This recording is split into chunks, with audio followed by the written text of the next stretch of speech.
but that it's a civil discussion. Citizens go before, I don't see any organizations here, but citizens' questions come before organizations or political parties. And then we'll have plenty of time because it's not a huge crowd. But feel free to ask any questions you want, just be civil, and hopefully we'll be asking to actually find a question, not to play at you in games. We take this seriously. I know Mike and I have had a conversation before in the past. This is a legislative panel. This is not a partisan panel.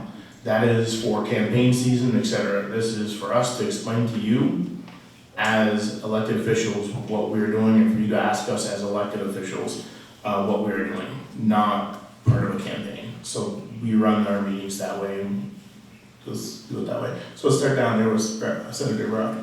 Good morning. I'm Senator Randy Brock. I represent Franklin County and Albert and Grand Isle County in the Senate, and I'm the Senate Minority Leader. Good morning. I'm Representative Lisa Hango, Franklin 5, which is Richford, Berkshire, Franklin, and Highgate. I'm on the House Government Operations and Military Affairs Committee, and I am the co-chair of two special caucuses, one the National Guard and Veterans Affairs Caucus, and the other the Rural Caucus. Hi, I'm Lynn Dickinson. I represent St. Albans Town. Welcome to my district, everybody. I sit on appropriations. Hi, Alan Barr, representing Enosburg and Montgomery, and I'm on healthcare. As I said, I'm Representative James Gregoire. I represent Fairfield, Fletcher, Bakersfield. I sit on the House Human Services Committee. I'm Mike McCarthy. I represent most of the city of St. Albans. I'm the chair of the House Government Operations and Military Affairs Committee. I'm also currently serving as vice chair of the Special Committee on Impeachment Inquiry, which is going to pick up its work again in about 10 days. Good morning, everyone. Thanks for coming. My name is Casey Toof. I represent St. Albans City and St. Albans Town. I'm the ranking member on House Education. I am also the co-chair of the Vermont Future Caucus and the assistant minority leader in the House. Good morning, I'm Matt Walker. I represent Swanton and Sheldon, and I serve on the House Transportation Committee. Good morning, I'm Ashley Bartley. I represent Fairfax, most of Georgia, and I sit on the House General and Housing Committee as well as the Basic Needs Advisory Committee as well. And so now, as we always do, we'll start back on this end and you'll explain what we're doing in committee, generally speaking. So I should start over there. So I sit on, as I had mentioned, the General and Housing Committee in the House. We have dealt, unfortunately, with a lot more general than housing, I feel like, this year. We've done a lot of good work on adding anti-discrimination language into our laws. So we've done a lot of good work. We've worked on a lot of labor laws. But I've definitely voiced my disappointment in where housing has stood. And I've really been pushing for more legislation that will add inventory to our housing market. So that's really what we've been working on. Thank you. Again, I serve on House Transportation. Most of our legislative time is spent between two pieces. We spend the whole first half of the session working on the entire transportation bill, and now we will present that next week on the floor, and it just passed out of appropriations yesterday, and then we'll be on the floor on Tuesday. $900 million for roads, bridges, etc. We'll spend the next portion of the session working on Department of Motor Vehicles miscellaneous bill, which could incorporate all kinds of things, and looking at whatever else may or may not have gotten to committee by crossover. $900 million is the bill that we'll present on the floor on Tuesday. The biggest note for towns and bridges, the biggest adjustment that the House Transportation Committee made over the governor's recommended budget was to increase town aid for highways and bridges by about 25% and 28% respectively. So the towns will see, it may not be a huge amount for each town, but overall it's an effort by the House Transportation Committee to try to recognize what towns have gone through with the floods and the impact that it had on them. So that's probably the biggest difference between what the governor's recommend was and what the House Transportation Committee has done, is to try to support more to town highways and bridges. There's a lot of other things in the $900 million, but that's probably the biggest piece that I felt was worth the biggest note to everybody to get out there. All right, I sit on House Education. We've spent a significant amount of our time this year talking about school construction aid. There's been a moratorium on school construction aid since 2007, so we're talking about starting a task force, a legislative task force to look at what the future of our schools will look like. We've also spent a lot of time doing joint committee meetings with House Ways and Means to discuss the the education fund. Property taxes this year were expected to go up around 20% statewide. We saw last week about 30% of our budgets around the state have failed, our school budgets. And this is our largest fund. This is $2.37 billion in our education fund. So we're looking at what the future of education funding looks like, what the future of schools look like, how can we make it equitable. We have a constitutional obligation to educate our children, but what's the most equitable way and the most cost-effective way, while making sure we have the right policies put in place and the right education for our children. We demand a lot. We demand a lot from our property taxpayers. Those are the biggest contributors to our education fund. So we are looking at how we fund it, how we pay for education, and we're taking testimony on class sizes. We're taking testimony on what the consolidation will. How can we work better in groups? We just passed a bill called the BOCES bill, which is a Board of Cooperative Educational Services. So it will be able to allow school districts to get together and they could work on hey, how can we get better transportation? Or when we do school construction, how can we work with similar places to save money? So we're looking at what the 21st century of education is going to look like going forward. It's not an easy task. It hasn't been an easy conversation. These are really hard questions.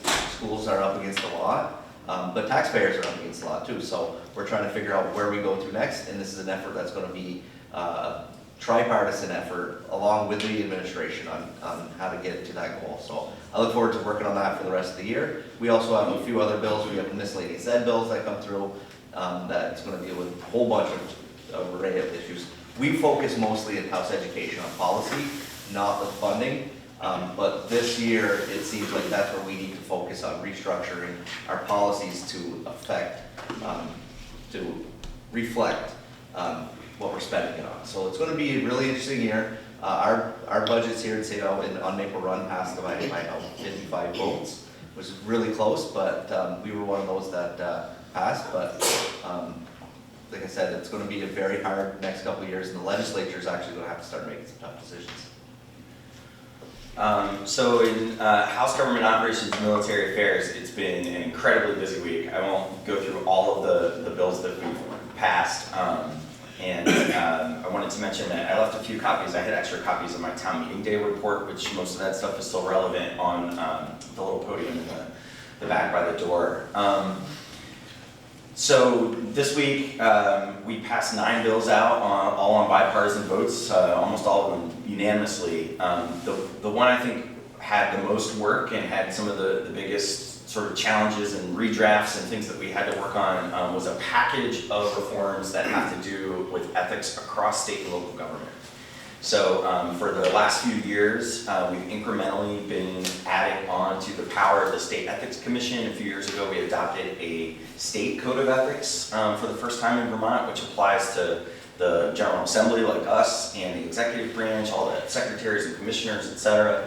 And this year, our committee has moved forward a bill that is going to also adopt a municipal code of ethics, add a seat on the State Ethics Commission for the League of Cities and Towns to appoint, and sort of bring everybody up to the standard that I think some of our communities already have around conflict of interest and preferential treatment, and just make sure that municipal officials get some training and some consistency in making sure they understand, what basic ethics are around some of those factors, so that we've got government that's working for citizens and not necessarily the individuals elected doing things in the interest of themselves or family member, et cetera. So that's one of the bills I'm the most proud of that we've got now. I wanted to talk and build on what Representative Toof was saying. One aspect that we worked really collaboratively with House Ed and House Ways and Means on our committee was on H850. Thank you. And I just wanted to say it's an example of kind of the first step of some of the work that we're trying to do to increase the property tax pressure. We know how that the projections with very real pressures that Representative mentioned on school budgets leading to a projected property tax increase of 20%. None of us at this table, I think that's acceptable. So one of the first things that we did was these three committees got together and said, hey, there's a problem with our funding formula that's actually encouraging a lot of districts to spend a lot more this year than they normally would otherwise. Sort of an incentive we didn't realize would trigger a few $1 million of extra spending. I think one of the reasons our budget passed, even though it was close, was because the Maple Run Unified School District was not one of those districts that spent a few extra $1 million. They actually sort of spent the normal operational increase, which was still kind of big at 9%. But they didn't go that extra mile. They could have spent an extra $5.7 million. So what we did in 850 was we basically said to all those districts that did kind of spend up to this circuit breaker cap, we said, hey, we're going to give you this special authority to go back and rewarm your budgets. We would really appreciate you doing that. 8 school districts have done that. It's probably going to save something like $40 or $50 million off of the sort of projected $200 million sort of unanticipated or sort of abnormal increase. So that's a big chunk and will help us reduce that 20% down further. I think all of us are prioritizing doing things that will that'll advance that. We did a number of other things this week trying to make government more efficient, and I'll kind of leave it there. But there's a lot of good work going on the things that I think Vermonters care about the most, and the property tax increase in education certainly high up there on our priority list. All right, on human services, we had a joint hearing last week on psychiatric residential treatment facilities. Tied into that, we have spent quite a bit of time. Many people in the audience are probably familiar with the building Woodside. It was for at-risk youth, high at-risk youth, and with no shutdown, with really no solution afterward, and that's been football, I guess, football for the state since then. We're trying to find a new facility. We have a temporary facility lined up. We went on a tour and pointed out all the things that we see as a committee that need to be fixed before we say, yeah, cool. But it's an important issue that we want to get solved. We also dealt with H879, which is an act relating to emergency temporary shelter program. So obviously everybody reads in the media about and the voucher, the cohort ending, people being unhoused, they're in hotels now, etc. We've been working on trying to make it so that that doesn't happen, and for the long term, that there's a solution that no one in the state of Vermont is unhoused, so that there's a lot of details. So basically, that the state would be required to make sure that there's a bed available, preferably not just a shelter bed, as we think about shelters, but a hotel or more, and that if somebody doesn't have the option or the availability of long-term housing, that we're not going to be like, well, too bad, the certain day has come and you're going to go sleep in a tent now. So we're trying to address that issue to make sure that that is not going to happen. It's obviously a huge issue, expensive issue, an important issue. Let's see if I can. The other we've dealt with and passed the other day out of my committee was an act related to child abuse and neglect investigations, substantiation standards and procedures. Probably one of the things we hear about the most is complaints about the way DCF handles a lot of these cases. I mean, the grumbling in society, I think the issue I hear most about from anybody is about how DCF, the interactions with DCF. So this bill seeks to kind of, I won't say make it uniform, but make it more fair, including more rights for the people involved in this. Explain to them their rights. Make sure that the DCF understands that we believe that they shall have a right to appeal, not just because some things aren't appealable, we think there should be. There's more to that as well. But basically that we recognize that there's a problem with the interaction between DCF and families that are involved with DCF, and most of them are not very satisfactory. Anybody who's been through the process, know anybody that's in that process, there's a lot of inequity in terms of how one case is dealt with versus another, depending on who's dealing with it. There's a lot of issues with people not understanding the process, and so we're, I know most of my committees advocates that representation be available to make sure that nobody falls through the cracks. And this is like many other cases that, maybe, I don't think it's just one case, it's much more than that. But even if it was one case that went bad, that's one too many. So we're trying to make sure that we're trying to fix the system so that this stuff doesn't happen. Okay. Thank you. One thing I've found out, healthcare is very confusing. So that's the committee I'm on. Some of the things, we've taken testimony after testimony on many different things, and it pretty much boils down to we're trying to provide a great healthcare system at a cost we can afford. And some of the bills that came out of our committee, and it doesn't, I have to explain it, but prior authority, and what that means is when you go to a doctor, and I'm sure we've all done it, you say, okay, we'll see if you're covered under your insurance program. And then it gets into a coding system.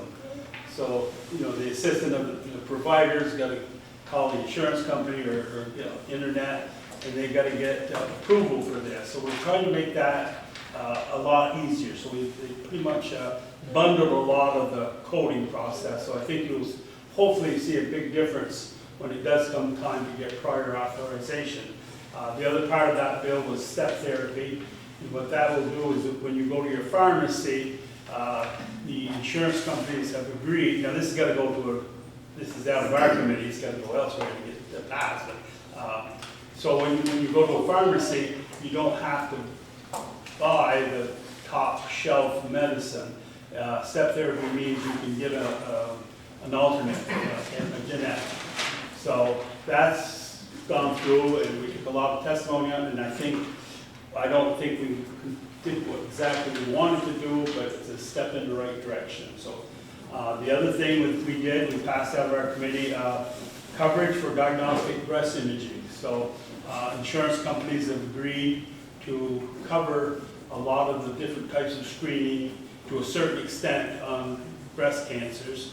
And the other we did, I think, was H741, was colorectal cancer screening. So a lot of this is, and it was a fight because the insurance companies are looking out for their dollar, providers are looking out for theirs. It was hard to come to a compromise, but I think all parties gave in, and I think that we're in the right direction. Do we have a long ways to go? Yes. And the other big bill we got is H721. That's the expansion of Medicaid and access to Dr. Dinosaur. So, and I would never realize it. When you're on Medicaid and you reach 65, you go on Medicare. And a lot of your Medicaid people didn't have the good jobs where they were paying a high Social Security. So when you're 65, you go to Medicare. There's nothing there for a big class of the people. So I missed that vote at the committee yesterday. I had to attend the funeral, but I do believe it passed in our committee to continue on. But everything we do down there, there's an expense. And this one here, by adding up to, which is not concrete, up to 19,000 new Medicaid people on Medicare, it's a cost of, they say, between $15 and $20 million.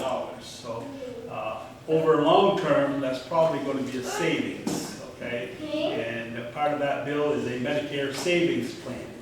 So it's confusing, but we're trying to get coverage for everyone. And in that bill, I think 4,000 new Americans that have come here, that when they start start up, they need this coverage. So it's a big cost, but we're trying to make sure we've got the coverage, healthcare coverage for everyone. So basically, that's what we've been doing. So if you've got any questions, we'll take care of them. So thank you. Hi, okay, thank you. I sit on Appropriations Committee, and we figure out what to do with the money. When you talk about expenses, that's how we prioritize what the expenses will be that we're going to be willing and able to pay for. Just to go back, we have, beginning of the year, we spent about 6 weeks on the Budget Adjustment Act, which is basically the truing up the existing budget halfway through the year and figuring out what we need to finish up, where we take some money back and convert it back to something else if we're not spending it. We did that, about maybe 3 weeks ago. We finally passed that. That worked obviously with the Senate, and that's gone into effect now. That is actually a bill that has passed the full circuit. Since then, we've been working on the full budget for fiscal year 2025, which will start in July. Right now, we're getting, what we do is we get the committee letters that request their priorities from the policy committees. They have things that they think that we should be spending money on. And just to give you an example, the Human Services Committee, that Representative, anyway, we got a 20-page request. We got a 20-page request from the Human Services Committee that spends the hundreds of millions of dollars. I mean, the Agency of Human Services, it's humongous in terms of state, size and what it does. So it's probably the biggest and longest one. But we got a lot from all the committees, and they're all wanting to spend a lot of money. The other thing is every bill that comes through the House that has money or implications for our budget comes to us to be reviewed. That includes like the transportation bill. So we do, that's what we do. Right now we've got an extra week. We've got 1 more week where we're going to finish up our budget. Everybody else had crossover this week on Friday, so their bills had to be out so they could go to the Senate. All the money bills have another week, and we have yet to review the capital bill. Right now, we're about $15 million short on revenue. We figure we're spending $15 more than we actually have. We know that on Tuesday, there's going to be some kind of a meeting, either with the emergency board or the state economist, that will give us an idea of where our revenues are. It's looking pretty good, apparently, but it probably doesn't have hundreds of millions of dollars in it. We really won't know until we get to April when, we actually put tax money in. At that point, the bill will have already passed our House, and it'll be in the Senate. But the Senate will have a better handle on whether or not we're going to have a lot of money extra or just a little bit of money extra. But it's this is a back to normal year. We are finishing all of the federal money. That has to be all obligated. It's either they have to have a grant or they have to have a contract to finish up whatever it is that has been appropriated in the past couple of years. That's got to be done by December 31 of 24. And then they have to finish building out or doing whatever it is that does as part of that ARPA COVID money by December of 26. We also have money coming in through what they call the BIF, or the bipartisan infrastructure law, and the IIJA, which are the big infrastructure and money bills that we got out of the retirement of Senator Pat Leahy. He just pushed all kinds of money through to go and help the state of Vermont, and that will go out, I think, to 2027. And we're starting to work on some of that now. But that will be stuff that we have to, the downside of that is any federal money you get, you have to have a state match. And we have to make sure that we have that state match, or we will lose that federal money. We went through this with the ARA money back in the 2009 and 10, when we had the shovel-ready projects that weren't necessarily shovel-ready. But the other thing we didn't have is we didn't have the state match. A huge decline. You can't use federal money to match other federal money, so you have to make sure it's state money. And so that's where we're at the moment, and we will be working on that this week. Thank you. On the House Government Operations and Military Affairs Committee, Chair McCarthy mentioned some of the work that we've been doing, spending a lot of time on that particular ethics bill. taking a lot of testimony, which was extremely helpful to committee members to get that much testimony time on a bill. The other things that we work on, anything to do with municipalities, really, and the administration of municipalities. We do a lot of municipal charters. We've done several of them this year and last year, and I think there are a few more to come. So anything that your folks vote on in your elections that change the charter of your town go through our committee in the House. And then over to government operations in the Senate, which Senator Norris, your other senator, sits on. He couldn't be here today, but he wanted me to mention that we're sister committees and we do a lot of the same work. Some of the other things that government operations works on is any amendments to the operation of the Vermont Criminal Justice Council. Also, anything to do with the Office of Professional Regulation. OPR regulates more than several occupations in Vermont. For instance, cosmetology, tattooing, nursing. Yes. Trying to think of the variety. It's a wide variety of various occupations, and those folks have to be registered and or licensed with the OPR. Some of the other things that we work on are anything that comes before the legislature having to do with the military. For instance, the Vermont Veterans Home, the administration of the Vermont Veterans Home down in Bennington, the National Guard. We hear a lot about various issues when they need legislative help.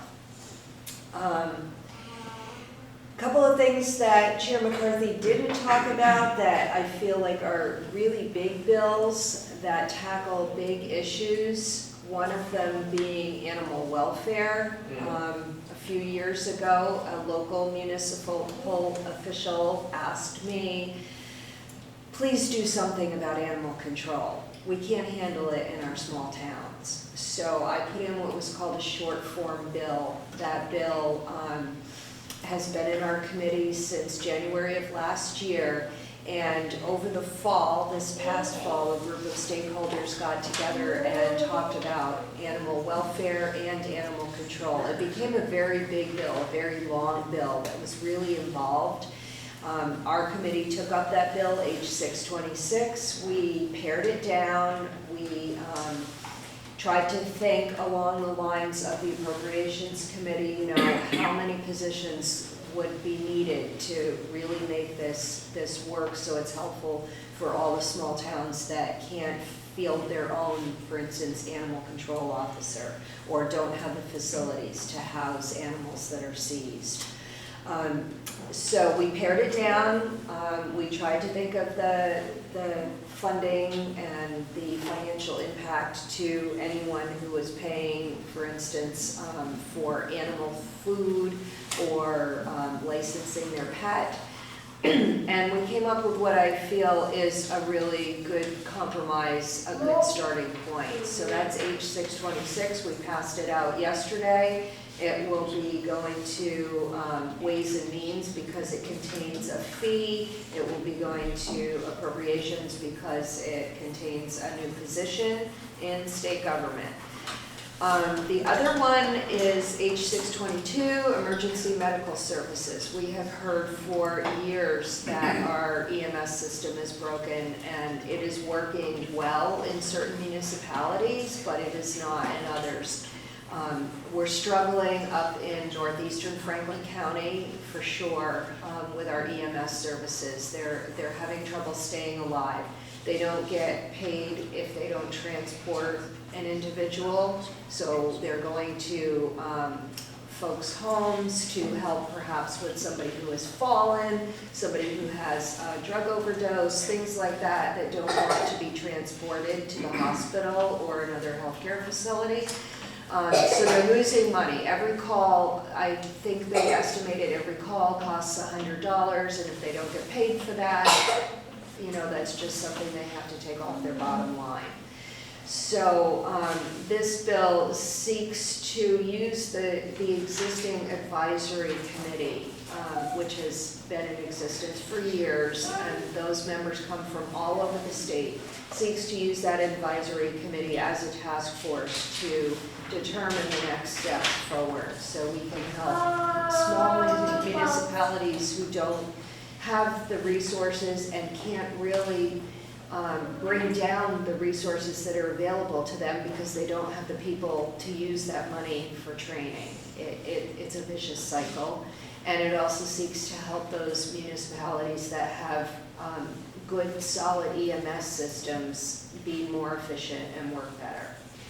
So, other than that, I think that's pretty much what I have to report from committee. We do a lot of bills, so we're really working hard. The other things I wanted just to briefly touch on are the two caucuses that I represent as a co-chair. The National Guard and Veterans Affairs Caucus, we have successfully, thanks to folks on the Education Committee, gotten language in so that our high school students, when they're preparing their high school plan of action, you know, how they're going to graduate, that they know all of the military options that are available to them.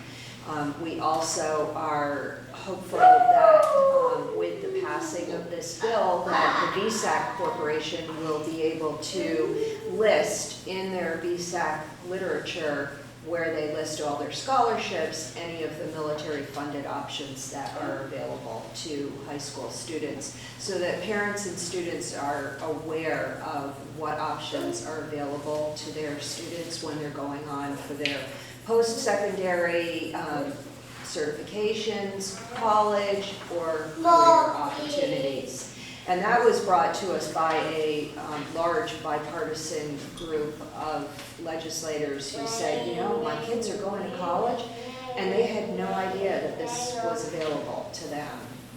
And by this, I mean as a very specific example, that the National Guard is a part-time opportunity. You can be going to school full-time and still be a Guards member, and you can be getting that college education paid for. And that's just a small part of what military options are available to students that parents weren't really aware of, and these folks are legislators.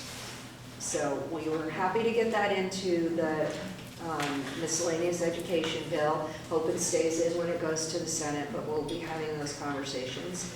The other thing that I want to touch on is the rural caucus. Housing has been a huge priority for us, and in our minds, housing is correlated with Act 250. And Act 250 is a 50-plus-year-old law that sought to conserve land in Vermont and keep Vermont beautiful. Act 250 has worked really well all those years, and it did what it was intended to do. It really stopped development. We need more housing units. We have heard that from every sector of society in Vermont. It's not just a Vermont problem, but it's unique in Vermont because of our Act 250 laws. So we sought to modernize Act 250. We had a really great tripartisan bill that came out of an effort that started late in the fall, and we had Representative Bartley, myself, Democrats co-sponsor, and a progressive co-sponsor, which is pretty hard to get. We put together a coalition that could get behind this particular bill. It had something in it for everyone. The number is H719. It is now essentially dead. It was in the House Environment and Energy Committee. There is a sister bill, S311, which probably Senator Brock can talk about because it was in his committee in the Senate.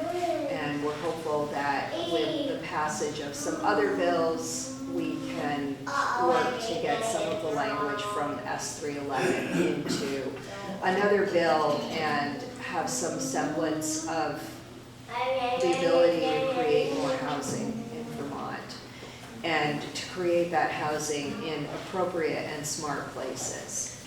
Right now, the vehicle that's being looked at is H687, which just came out of House Energy and Environment and Energy, which is really a land conservation bill. It does not really help the ability of developers to build new housing. So it's a wait and see, but that was definitely a priority of the rural caucus this year and continues to be a priority. Thank you. Thank you. It's a great segue. In the Senate, I served on two principal committees. One is the Finance Committee, which deals principally with taxation and also with regulation, utilities regulation, among others. And also on the Senate Economic Development, Housing, and General Affairs Committee, which deals with those basic subjects such as housing in particular. And ours was a committee in which S311 originated, similar to the bill that Representative Hango discussed. And that bill took a great deal of time in the first part of the session and was passed by our committee, and then it went to the Senate Committee on Natural Resources and Energy, where it sat, and it sits today.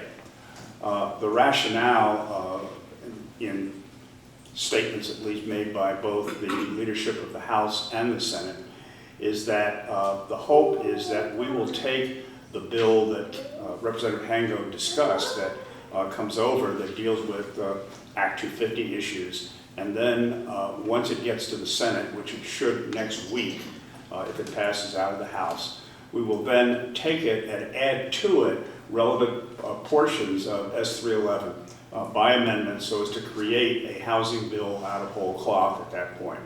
I'm frankly disappointed that we have taken so long and such a circuitous route to deal with something that's so important that is tripartisan in nature. This is a bill on both sides of the aisle in which both Democrats, Republicans, and progressives have gotten together publicly along with the administration. The governor is behind this as well. And it's rare that you have such unanimity followed by such inaction. And it's very frustrating. But we're going to get back on it. We created S311, which is called the Be Home Bill. And it was a takeoff from a bill that we passed, S100, last year, that was also focused on increasing the amount of housing. And that is the critical issue that is affecting our economic development. We have jobs that are being created in Vermont. And one of the issues we always had here was, gee, you know, we've got to get more business into Vermont to create jobs. Well, we've done a lot of that. And what happens is so often people are getting hired by these businesses and they can't find a place to live. And in some cases, they leave because of this reason.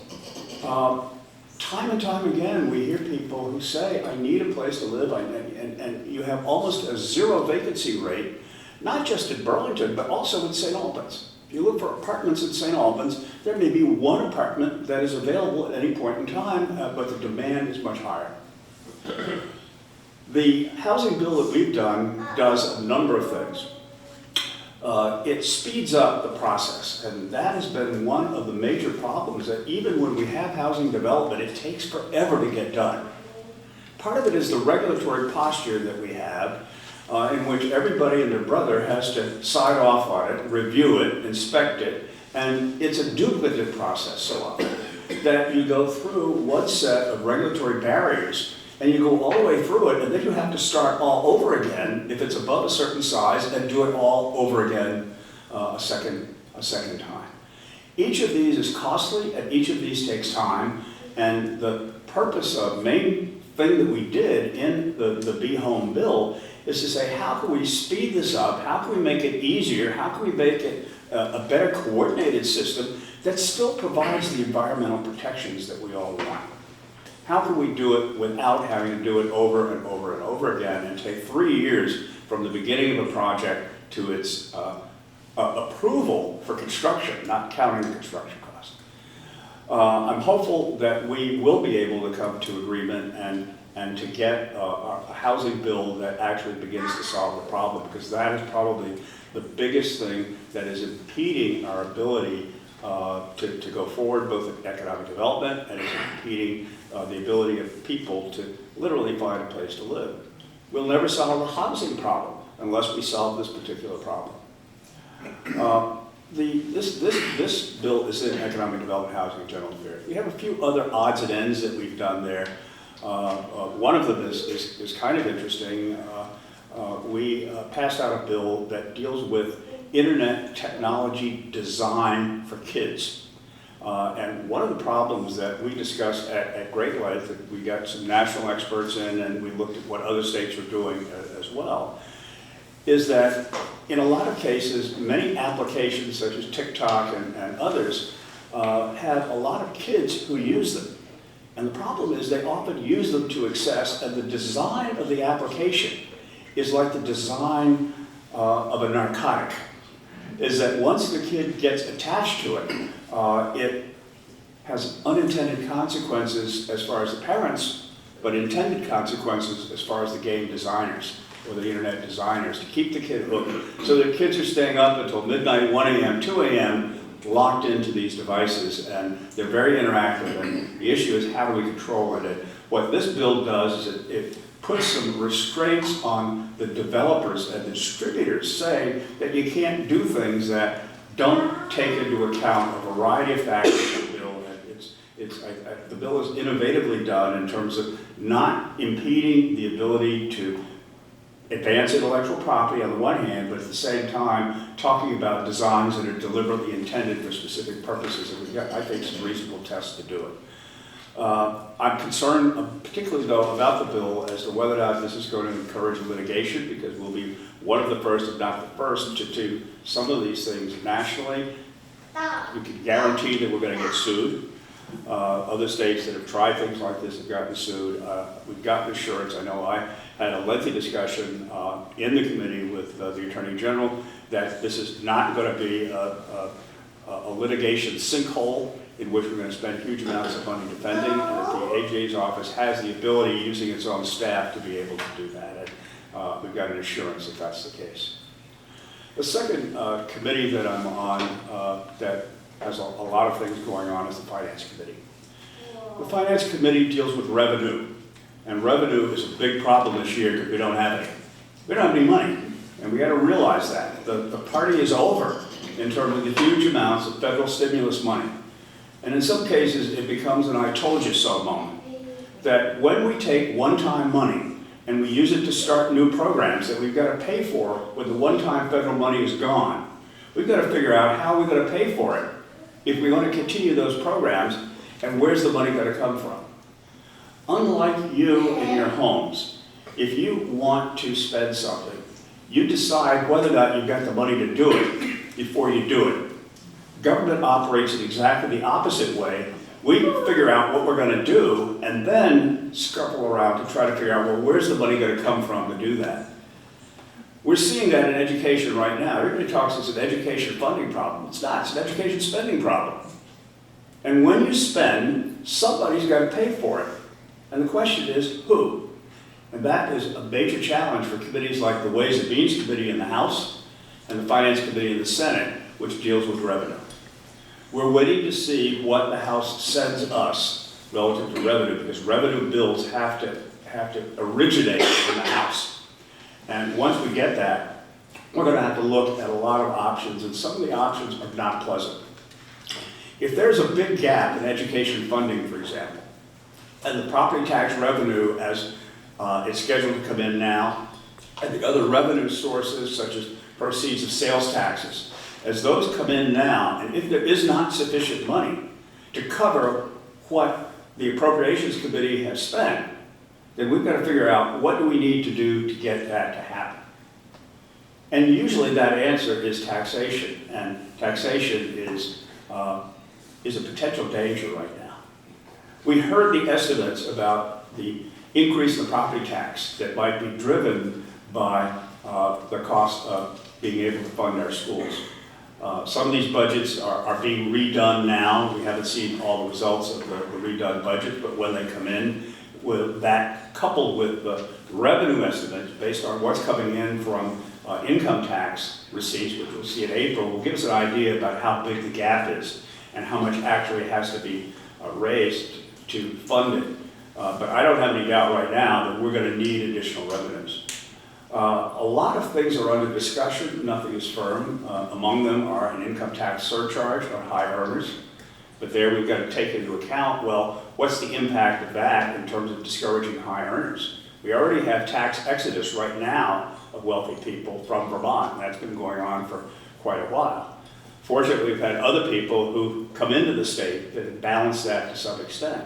But if we lose high income earners who pay the lion's share of the taxes, pay a much higher marginal rate, that poses a danger of the taxes having to roll down to people who are not high earners. And that we're very concerned about, and we'll do everything possible to see that that doesn't happen.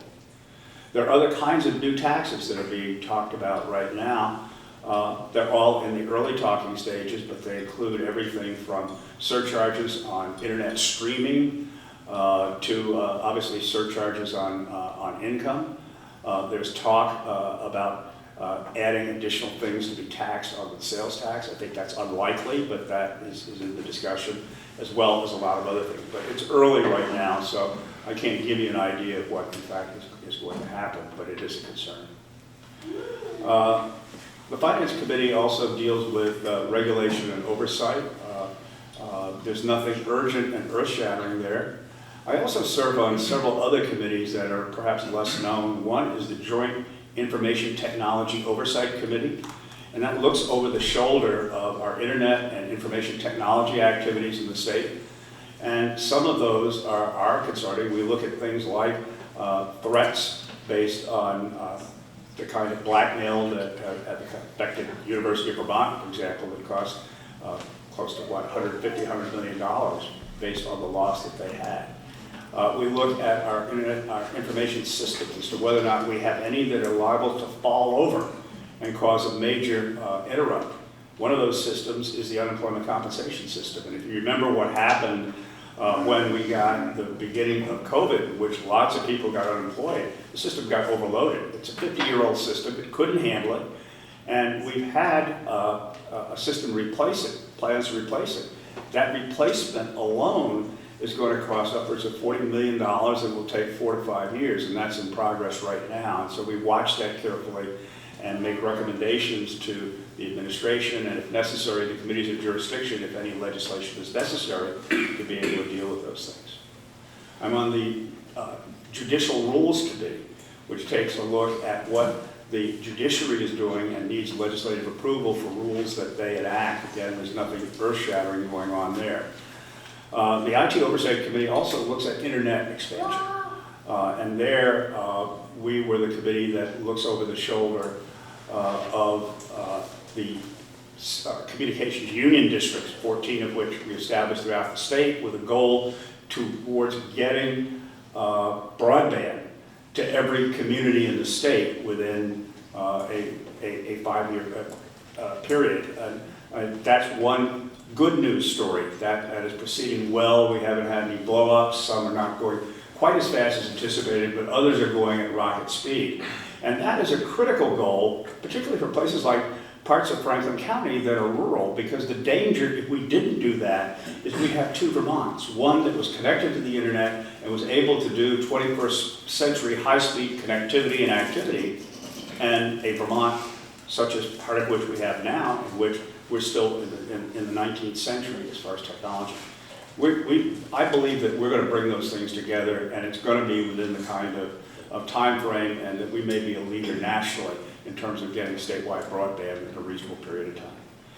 There's lots of other things going on, but that's kind of from my committee point of view, things to mention. And I would add also that Senator Norris, as Representative Hango mentioned, did want to be here, apologizes for not, and his regrets, but he had a commitment that another commitment, unfortunately, he could not cancel. But he's been a great partner, particularly in some of the things that we're doing in judiciary to deal with the increased crime rate that we have in Vermont and the effect. And that is a real problem, particularly in some of our cities.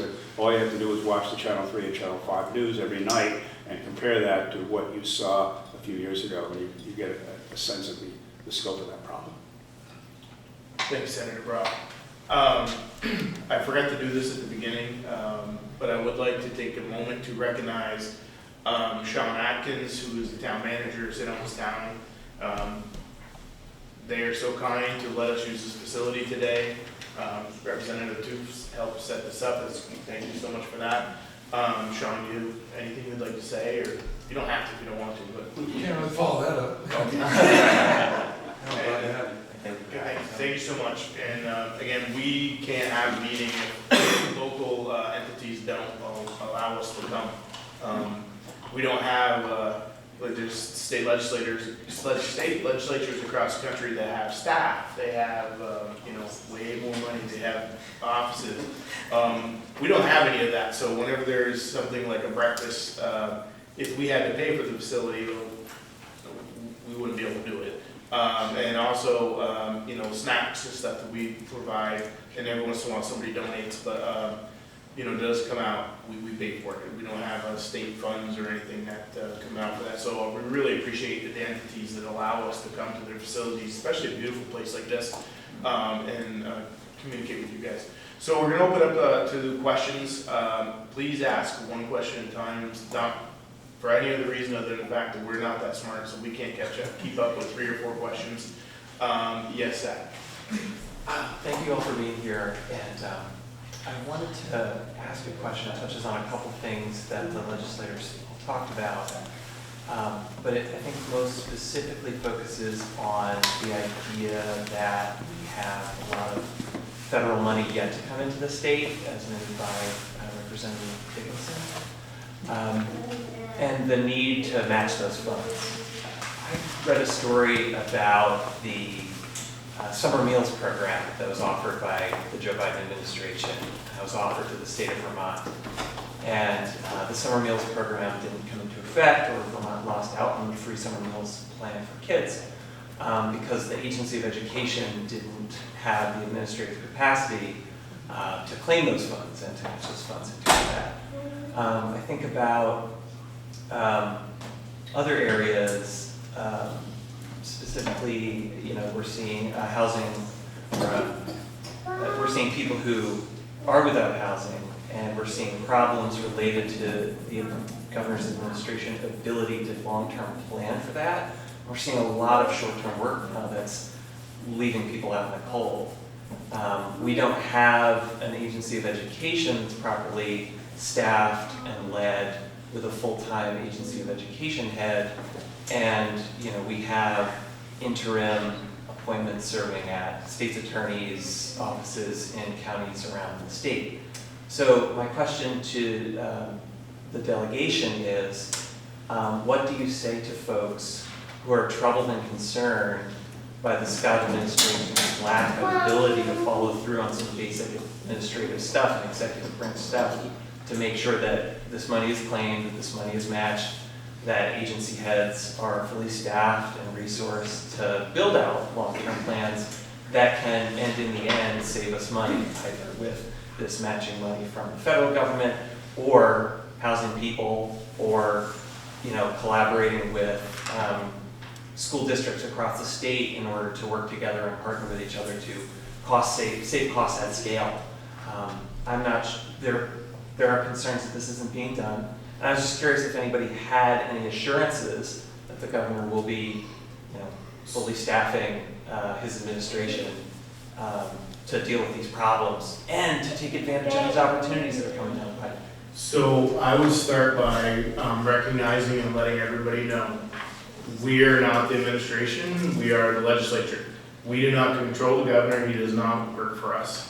What we are doing as a legislative body and a tripartisan, actually more than tripartisan, because we got to include the independents, way is to try to figure out how to make sure that the issues that you're addressing, that the administrative side of things has the power and the financing to be able to fulfill those goals. But to really hammer down, none of us work for the governor. We're a complete separate body of the government, just like the judiciary branch. Again, they can do anything, but we're trying to put the tools in place to be able to make sure those happen. Other people have Randy or anybody? I do. First of all, as far as match money, this is not a new problem. This happened in the big bill last year, the budget bill last year. It happened in the Budget Adjustment Act bill that we passed this year, and it is something that we're looking at compared with respect to the budget going forward. And that is, in some cases, as the budget get presented originally, they do not include, they spend all the money. And that's part of the spending problem that we have as a legislature. So often, the money is allocated to things that people want to do. And it's not that they're necessarily bad things that people want to do, that they propose in the bills, but they spend all the money. And we have a spending problem. And what happens for those of us who look at that as to, wait a minute, you can't spend all the money. You have to leave a certain amount of money in reserve. And those reserves are designed to provide, among other things, the matching money that we need to deal with federal funding. And in many cases, that's a critical need because if we get as much as $12 back for every dollar that we put in as a match. And I think there are many of us who look at the budget very carefully, and particularly in terms of how we approve things, that we have reserved enough money to provide the matches that we need going forward. And we did have some fight to have that done, even based on the Budget Adjustment Act money that we just appropriated. So that's one thing. As far as the staffing levels are concerned, we do have committees that provide oversight, and those committees do look at the issue of, do we have critical positions that we need to fill that are unfilled, that perhaps may be jeopardizing programs or performance, and in particular the absence of the education secretary on a permanent basis is something we've certainly mentioned to administration officials in legislative hearing. But again, as Representative Gregoire mentioned, the governor doesn't work for us. And who gets appointed and when they get appointed is a question best addressed to him. And then Representative McCarthy has comments. And we're going to go to somebody else before we come back. Not if anybody else has a question, if not, then we'll come back. So, the government operations, we passed a couple of bills to try to address some of the issues that Mr. Shelfer just mentioned. So, H-140, which is passed out of our committee, is a response to the fact that we'll approve money for very important work that either municipalities or companies or nonprofit agencies that are doing work on behalf of the state of Vermont. So think about the Vermont Food Bank is one we heard from loud and clear. We approve money, that money's in the state coffers, we have it, it's in the budget, and then it takes months to get a grant agreement out, and the organization has to start doing the work. They invoice the state, the money's been approved, they've done the work, and then they invoice the state, and then they wait 6-9 months to get the money, and they're actually taking out loans in order to cover that. One of the ideas that came from a member of my committee was, let's do what Maryland does, and if the state can't pay its bills on time, let's have the state pay those grantees 9% interest. Well, we're not doing that. But what we are doing is evaluating what would it be like if we did do something like that so that we can show how much of a financial impact that it has on those grantees and it has on the state. And we put together a working group to sort out why there are these administrative lags and these issues. But part of what it comes down to is we have a 40% plus turnover rate in state government right now. We have too many jobs that are vacant, and I think we talk too much about booking vacancy savings as a budgetary mechanism. The reality of it is, any business owner knows that it costs more money to hire a new person than it does to retain a really good one.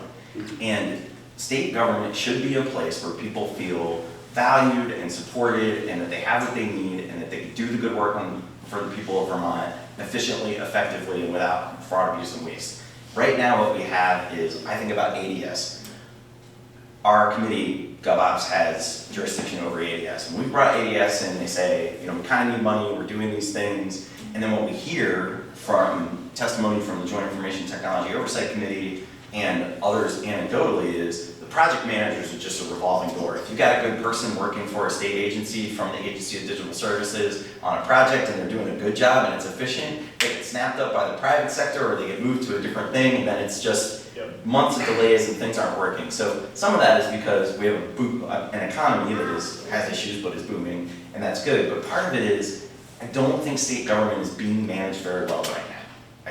I think we'll have a variety of disagreement about that. Some agencies are doing great and others aren't.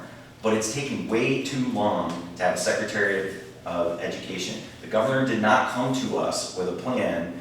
The December 1st letter came out and he said, we're gonna have a big property tax increase unless the legislature figures out what to do. School boards, legislature, go figure it out. And you know what?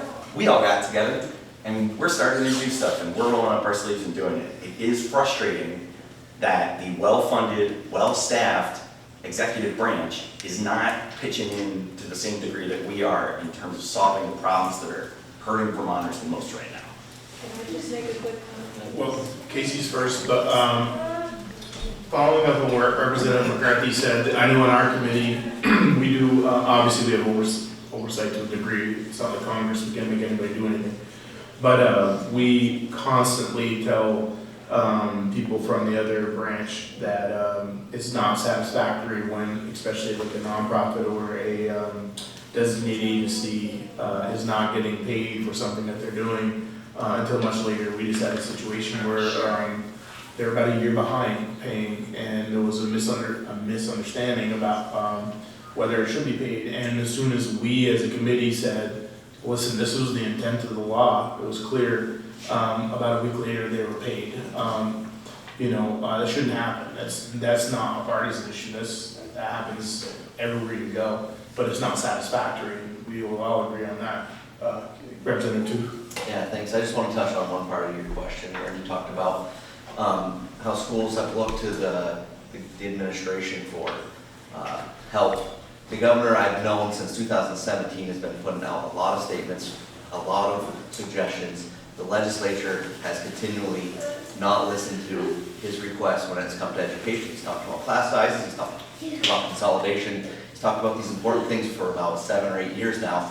The legislature has chosen not to follow his lead on those statements. And what we see is the December 1st letter comes out that projects a large increase in our property taxes, just a projection on it. And at this point, it's up to the legislature it's up to our local school boards to figure out what's going to happen. We have local control in the state. We pride ourselves on our local control, and that's where those decisions are made.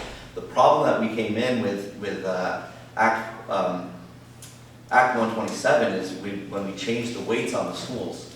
This was a decision that was made by the legislature. The legislature passed this law. And the governor warned us when he signed that into law that this is going to have some implications. So I'll give you an example of what happened. You have a school district like Champlain Valley Union School District who had a 17% decrease in taxing capacity. That means they lost students due to weights, that they had a 17% decrease in taxing capacity. That school district decided to still spend that 17% plus any overages. That resulted in that happened across the state. That's just one example. That's $243 million that came onto the education fund that was not there last year.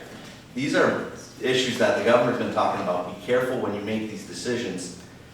And the legislature just has declined to listen to him for the last 7 years. If you want to look back, there's all the times, he even just wrote in when he signed 850, no, what was the recent one? 850. He did warn us on this is not the solution to the answer. So we do work with the administration. They are a different branch, but we all need to start looking at, and that's what I said, that's where we're starting to turn the corner. The good news is we're working together. I'm working with people on all sides of the aisle, and we're actually having meetings with the administration on how to solve this issue. So unfortunately, it waited until we came to this huge this financial cliff, and finally we're starting to talk together. So that's the good news.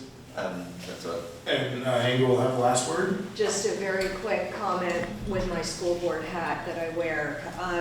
We have a workforce issue, a qualified workforce issue in Vermont. We do not have enough education professionals, and I believe that it trickles down or goes back up. So if we lose a superintendent who may become the next Secretary of Education, we don't know how we're going to fill that superintendent spot.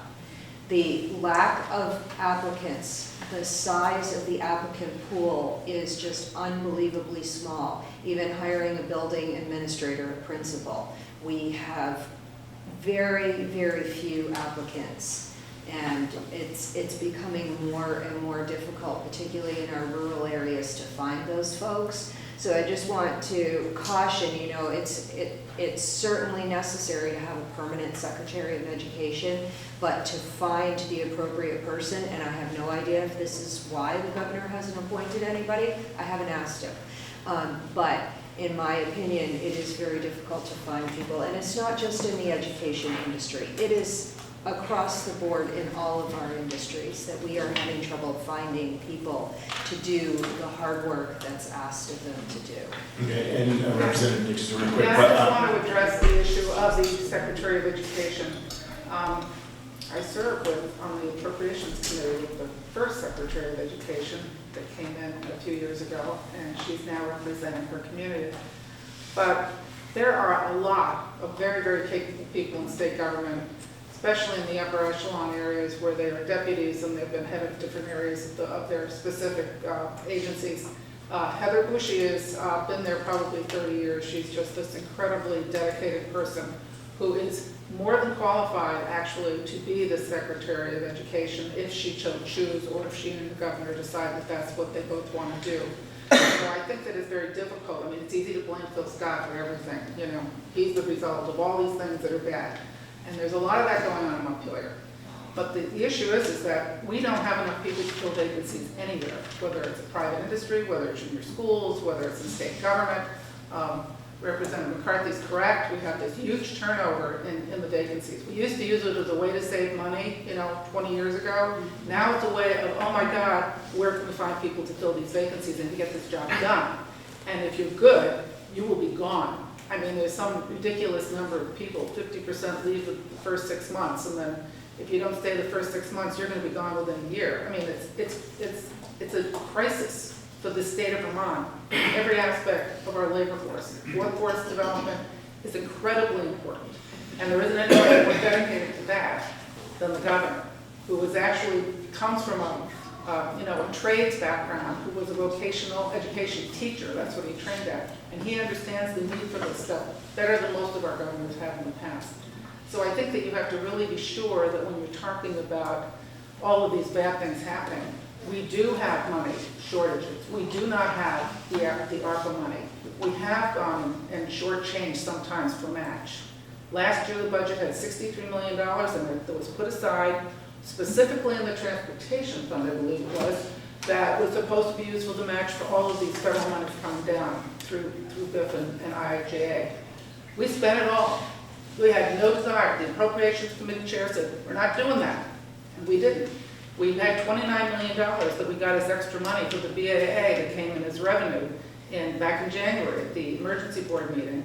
And we put every $29 million of it into the BAA from the House Appropriations Committee. The governor, of course, sat down and he was thinking, well, we have a little bit of extra money, we'll do some of it for the big budget. Well, it got to the Senate, and then we ended up, that's why we're $15 million short. Jane Kitchell in Senate Appropriations said, well, we can't take all of that. We really need to, conserve some of that. So she took about half of it out. But we're now $15 million in the hole for the big budget. So you have to work together, and you can't spend it all. We're spendthrifts, and we really need to go and figure out how to go and do the things that are priorities that we really need for the Vermonters, and try to recognize our situation. We have the lowest birth rate since before the Civil War in the state of Vermont. Now you think back on that, that's a long time ago. So, how do we live with less? How do we live within our means? How do we go and make sure that we can go and accomplish the things we need to do for Vermonters? Thank you. Jack, do you want to come out of retirement? I'm trying to kill my poor father. I've got a question though. Yeah, I think, was there somebody else's hand up? Like, you had your hand up first, so can you say your name for the record? Sure. James Norton, St. Albans City. One of the questions I have is in regards to Act 250 being lifted. So I think it plays into a lot of things we can talk about as far as low birth rates, people can't afford housing, they're not necessarily going to start a family. And it's the same with finding good staff. I'm a public employee, school districts are public employees, they're not known for having high salaries. And I think that's one of the problems I have with lifting Act 250. A lot of the homes that are built are rentals. I don't think anybody plans to move to Vermont to live the rest of their life in the studio. And the Vermont Housing Fiscal Agency shows that the median new home build price is $555,000. The median home price for Franklin County hovers between $295,000 to $315,000 versus Franklin County, New York, just across the lake, it hovers around $200,000. So my question is, especially as we looked at LIFT Act 250, has there been any focus on making the houses that are built for working families, not just really high earners? Yeah, so whenever you hear Act 250 being discussed as this, remember it's just part of the equation, it's never the equation. There's a lot more things we need to do. And I can definitely speak for everybody at this table, and probably the majority of the legislature easily, when yes, we're very concerned about the fact that anybody's ever heard me talk, hears me, I think realtors run when they hear me because I think I've made them very angry. It's not their fault, by the way, but like, I constantly lament the fact that a 1,200 square foot, to be kind, starter home is $279. That's astronomical, is unaffordable. The fact that new builds, there's tons of reasons why new builds cost so much, and I'm always advocating for looking at those and say, for example, and without getting into the details, is, if you're looking at a home for, say, a moderate income people, right? And you're harping on the new efficiency standards, the amount of money, and by the way, we all want efficiency, we all care about the environment, but if you're looking at a home and you're adding, let's just say $80,000 or $100,000 to the price of the cost by super high efficiency, and then you looked at the actual cost, what are the savings, which is based on what the government says and other agencies say, the savings per year, they don't match up. You know what I mean? Like, you're paying so much more on a mortgage and you're not saving that much. Or, for example, weatherization, which I'm all for, but the average weatherization in the state of Vermont is a project is $10,000. The average savings is like $330. That's a 29-year payback.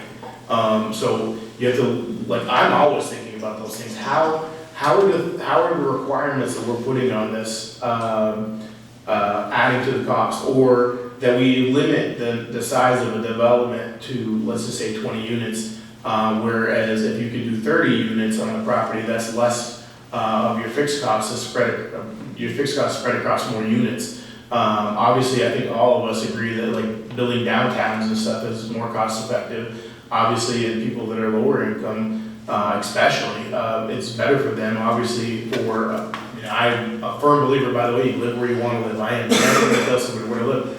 But if you're trying to get cost-effective solutions, being close to services, close to public transit, et cetera, I think we all would agree on that. I'm not going to harp on the rest of it because I know we'll have other people probably have something to say. Mike? Just, so there's a whole number of factors. I think Representative Gregoire is right. There are a number of things that we have done that haven't really had much of an effect yet, and I believe that by the time we get done this session, we will have housing and Act 250 reform policies passed that advance the framework that was kind of agreed to by both the kind of environmental community and the Chamber of Commerce and the real estate development folks. I really do believe we will get there to compromise on those issues. And that those pieces that we're talking about building on S100 last year, one of them I think about where I was sort of against the will of my city planners in the city of St. Albans is I actually think we should let people develop more densely in the places where we have water and wastewater and not consider so much the character of the area. Yep. And that's a big debate. So part of what is keeping housing prices high is it's somewhat Act 250, but I think Act 250 often gets used as a short for all permitting. And a lot of the permitting that we have that's a little bit NIMBY, to say, I don't really want a neighbor, I want to keep these big, huge lots in a place like the city of St. Albans. It's like if you own that property and there's plenty of water and wastewater, and you can subdivide that and put another house, if we have more density, the median price will come down. That's the idea behind some of these policies, and that's just one of the levers that we've already passed, and we're starting to look at building on the foundation of the work that we did last year, but there's so many pieces to this. One other thing I wanted to say was, those energy savings pieces really are only applying and driving up the cost when folks are taking subsidies to build housing units. Like if you're just building a single family home, that's expensive because the cost of labor and the cost of construction and all this permitting stuff all combined to make it really expensive, but it's such a complicated thing, but we are really trying to work on a lot of aspects of it. We're running out of time, so Representative Bradley will have last word on this one, and then we'll move to the next question. Great, thank you. I can be really quick. I have been one of the loudest voices for Act 250 reform. I understand that the issue with what the legislator has passed in the past is that it has been Act 250 as a single bill in legislation and housing reform as another. That doesn't work. It's not going to work. So you have the Senate bill S311, you have H719 that right now they're not going anywhere, but what we did was we really looked at how can we look at Act 250 and housing together and put it in one bill. I worked very hard with the Senate, with other members in the House on S100 last year. It came through my committee. But there's this idea of perpetually affordable housing. We have all different programs to help all different individuals. One program that I'm especially a fan of, and poor Representative Dickinson is going to hear from me later this week, is VHIP. It's an incredibly important program because we don't have enough inventory. We don't have enough new inventory, but what we also have is inventory that is not livable. So it's not safe for Vermonters to live in. And what VHIP will do is we'll offer grants and now forgivable loans that will allow developers and even homeowners who want to rent out part of their house or one of their buildings that isn't up to code, bring it up to code, and they can bring in somebody at a lower rate. So Act 250 alone is absolutely not the answer. It has to be coupled with housing reform. And I just said about VHIP. VHIP is one of the governor's proposals that we've done in the past couple of years. This is, it stands for something, but it's basically it's a subsidy to private landlords that can cost, I think it was $30,000, $35,000, and they want to raise it to $55,000. It basically helps them take below quality buildings that they own and upgrade it with either a grant or forgivable loan, so it can be more habitable, and it will help the private landlords that are out there. You compare that to what we have with the Champlain Housing Trust, Vermont Housing Conservation. These are people who get syndicates of tax-free federal credits. People will buy $1 million of tax-free federal credits, and they will go and build the kinds of things that we've seen throughout Vermont and downtown areas, refurbishing old historic buildings. They go and come out about $435,000 per unit. I mean, it's a world of difference between what people, and they've got huge requirements. I mean, this is a big industry. The Vermont Housing Conservation and Champlain Housing, they're basically the brokers. They don't really own the property. They have a small piece of it. It's owned by these banks and insurance companies, private equity, who buy these federal tax-free credits for low-income housing. And they've revitalized a lot of downtown, some very important buildings, but you're right, it's all rentals. Single-family homes are just incredibly expensive. You've got Act 250 permits, A&R permits, impact fees, local zoning and development and design work stuff. I mean, there's all kinds of pressures put on starter homes or individual private homes. And the real problem is that we don't have the water and sewage treatment facilities in many parts of Vermont that are incredibly expensive to develop, to create either industries that you can work on, more apartments or single-family homes. There's only a small group of places where you can really get access to the sewage treatment facility, water sewage treatment facilities. And many of them need a lot of work as well, you know, and that's stuff that comes out of the capital bill, you depend on federal money. It's a cycle, and it's not really a good cycle. Thank you. Dr. McCarthy, you have the last question. Yeah, just have a point about school costs. I always call it cost because I don't think educators intentionally overspend or whatever. In my experience, when I was superintendent at Franklin Northwest, which is now Mrs. Quick,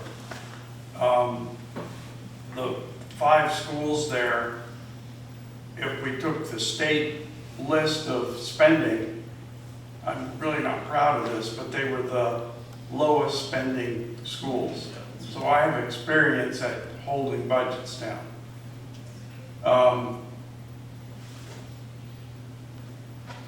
The Superintendent's Association a few years ago made a list of unfunded mandates that schools have to deal with. And the public thinks of education as reading, writing, arithmetic. But if you take all the unfunded mandates that schools have to provide, breakfast programs, free reduced lunch, driver ed. If you ask a 16-year-old what's the most important thing in school, they'll say driver ed, because they want to get their license. But the state has this is an example of these 36. The state has a law that by 10th grade, the 16th year birthday, so-and-so, you have to provide driver ed. And the state actually sends schools some additional funding. The funding only helps about 30%. 66% of the cost of driver ed is a local issue. But yet, the mandate is make sure you have that driver ed for those 16-year-olds. Yep. And the 16-year-olds will totally agree. So, and I agree that we need to do those kinds of things. But the general public doesn't understand that when you have, I'm on the school board in St. Maple Run, and I'm on the negotiations committee. I'm chair of the support staff negotiations. And we pay additional pay to paraprofessionals who have to work with diapering, tube feeding. The general public doesn't understand that schools have obligations to do things way more than reading, writing, arithmetic. Yep. So, are some of these things medical issues? Are some of these things social services? But because they were started at a time and kids are they all go to school, they're all centralized, that's where we can take care of these things. So it then becomes part of the school budget. There are grants, there are federal money, but it doesn't really pay for the whole thing. And so my point is, if you folks who, I should have started out by saying thank you for all the work you guys do. It's just incredible the time you spend and the high stipends you get. And to come here on Saturday morning after a hellish week. But the thing is about school spending, school costs, is there's a lot of things dumped on schools. And as an educator for 50 years, I've always been a little sensitive about criticism about schools spending. And I've always been a person, I can prove my track record, who has kept school spending down. Because if you go back to when I was superintendent, Franklin had the highest test scores in the state, Yep. but the lowest cost per pupil. Yep. So Lynn is right, Randy is right, we can do things by being smart how we allocate our funds. Yep. But the thing I want you folks to think about is when you pass laws that make mandates that are unfunded, school spending goes up. Yep. And so, I have something to say, and Casey's gonna wrap it up, and then we're done. So to your point, Jack, as a former educator myself, and, you know, a couple graduate degrees in education, I think about these things all the time. My first year, when we did the lead testing or remediation bill, there was a lot of people, especially in the Senate, who wanted to pass this bill and provide no funding. And they're like, we're not gonna raise taxes. And I said, you are raising taxes, you're putting it on school boards so that they have to take the heat from the community. And I said, that's not gonna work. And so my current chair, Teresa Wood, who wasn't the chair at the time, she goes, James, I'll help you with this if you want to. And we went and we got the one-time money, which is still not enough. But there was no way, because I know what it's like inside of a school, there's no way I will ever support putting more mandates on a school so people in Montpelier can say, I didn't raise taxes. We had a meeting a month ago at the tech center, and most of the superintendents and other school leaders were there, and I made this point, because they were talking about, for example, mental health provisions in the school. The Grand Isle superintendent was really going about it.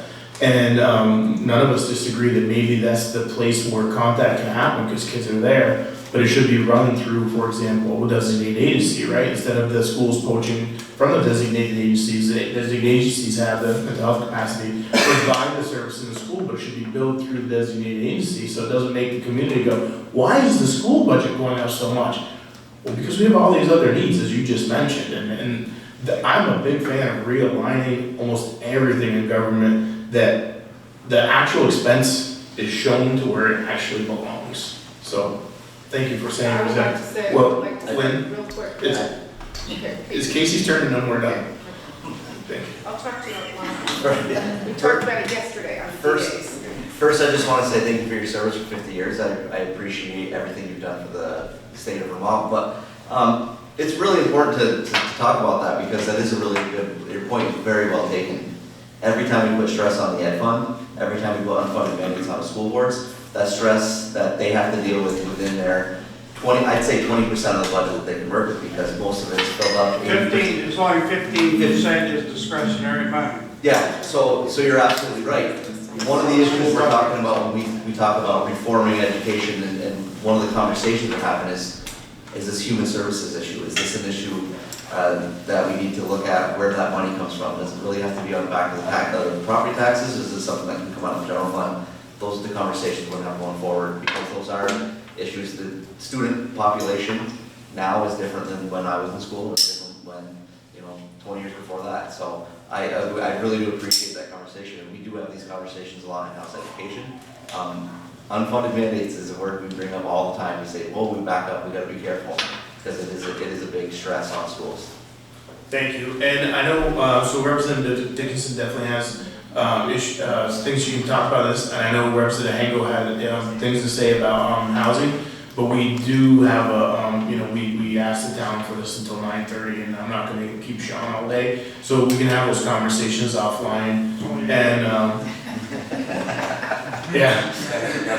And but we can have these conversations offline. They're very good questions and they're very important. Housing, education, and they're two of the biggest issues going today. So thank you so much for coming.